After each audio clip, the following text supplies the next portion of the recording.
Hello everyone and welcome to my channel. My name is Deanna and I have a fondness for primitive decor and I do a lot of holiday decorating.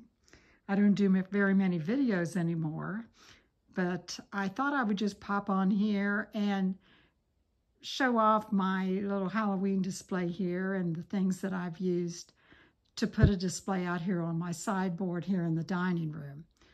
Now I do have this window behind this sideboard that's going to provide some backlighting, so I'm hoping that it won't be so bad that it diminishes the quality of this video, but I'll do the best I can. I hope you enjoy what I'm going to show you because I'll take you through. It's just a sideboard display, but I'll take you through and point out all the things that I did and what I used in the display. I'll start here on the left.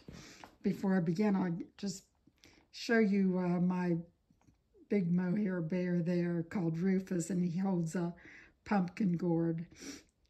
So I think he's appropriate sitting right there. So starting here on the left side, again, there is going to be some glare, I'm afraid. I have started with this rattan kind of a placemat. And I use that to ground the displays on each side. I've got a small buttocks basket here that's an antique basket filled with a basket filler. This is an early paper mache jack-o'-lantern there with the insert of the face, as you can see. And then here's one.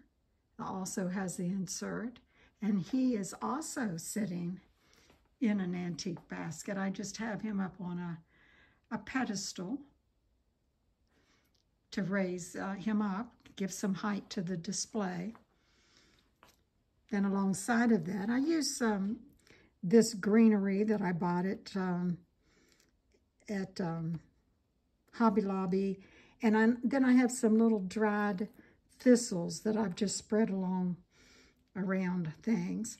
I have this old antique little box with a drawer that I found this past summer, and I thought he was ideal to hold this little this is not a jack-o'-lantern, but a skeleton. He's just a little cheap skeleton that I found at Dollar Tree a long time ago.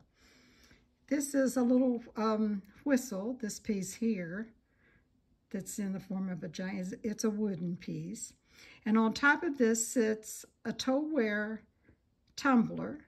I filled it with stones. This is a painted tumbler, Pennsylvania Dutch tumbler. And stuck down in there is a very weathered crow with remnants of his paint. This is an oilcloth crow here. My husband fixed him on a pedestal there. I mean, like we had that little piece of crimped tin that thought it would be ideal for a base for that. Then he sits on top of a antique wood box, and down inside of the antique wood box is a smaller paper mache jack-o'-lantern. In the display, I've added this book. This is a Victorian jack-o'-lantern book. You don't see books that feature Halloween very much. I found this many years ago in an antique shop and thought, well, I've just never seen one before, so I better grab it. And I did, and so I put that in with the display. Now the center section, I start with grounding it with an old bow, and as you can see, it's very weathered and very, got a lot of character, a lot of wear, cracks and all of that. I love that. I've got filled with pip berries there, an old churn that's a small churn. I don't know if it was a salesman's sample or a child's toy-like churn or what, but I just loved it. It's got a little notch there where it had a little top that goes in it. This piece here is a German papier-mâché cat. I've had him for a long time too, and he stays out among my decor, but I bring him into the Halloween part of it at this time of the year because I always think he looks ideal for Halloween, and he looks a little spooky. I've got sitting on top of this little wood churn a neon papier-mâché jack-o'-lantern. He has painted eyes, so he is not as old as the others, but I thought neon would look best in the middle. Here's another papier-mâché jack-o'-lantern, and he also just sits, well, actually, he just sits on a wood spool, as you can see back there. Those wood spools come in handy as risers, those textile spools. And then I have another wood, just a crafted wood crow. I have a little owl there that's actually a salt shaker, but I just thought he'd look cute in there among that. Now, on this side, I also have the rattan placemat and the greenery, but inside of this box is probably my oldest piece, and this is a pressed paper jack-o'-lantern that I found, like I said, many years ago. These collections have been around a long time. I haven't just recently acquired them. I've put a couple of new pieces in, but mostly I've had them for years. And this little jack-o'-lantern man, which I've seen around, but he's not very prevalent, and I just added some greenery in the top of him. He stands on a nice painted wood box that's a dovetailed box. It's painted orange, which obviously goes very well with Halloween. Then I had a lantern, this tin lantern here, and I also put him, just set him on top of an old wood spool for the height. And one more papier-mâché, or press paper, I'm sorry, lantern. That's an older type, a little bit older than the pulp paper that I call papier-mâché, other ones that I have. This one, as you'll see, it has a smooth surface to it, as opposed to a little bit rougher texture. And he just sits there on the end. Now, right above this display, and I'm going to try to do this with the window, and I hope it's not going to be so much glare that you can't even see it. I'll turn to the side way here. Maybe you can see it.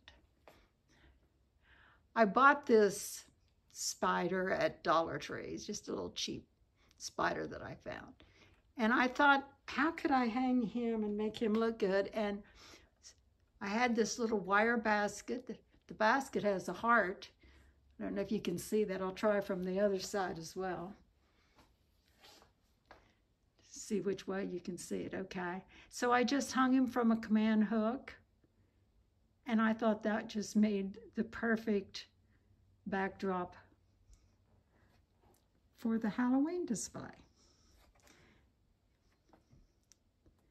And this is where I've put all of my Halloween, except for a few pieces on my mantle, and I'll span over here or show you those real quickly, but the rest of my decor is just fall foliage and things of that nature.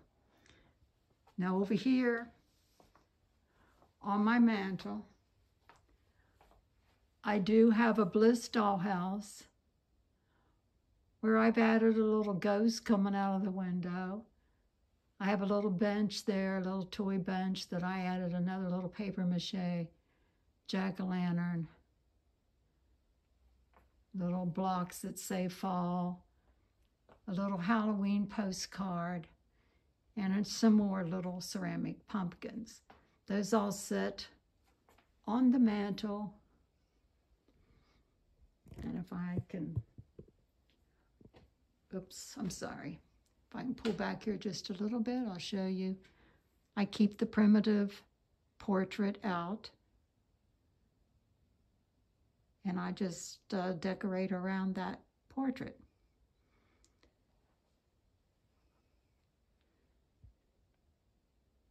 So that's my 2022 Halloween decor. I hope you enjoyed watching this short video and letting me share with you what I've done for Halloween. Have a fun time at your Halloween and have a blessed day.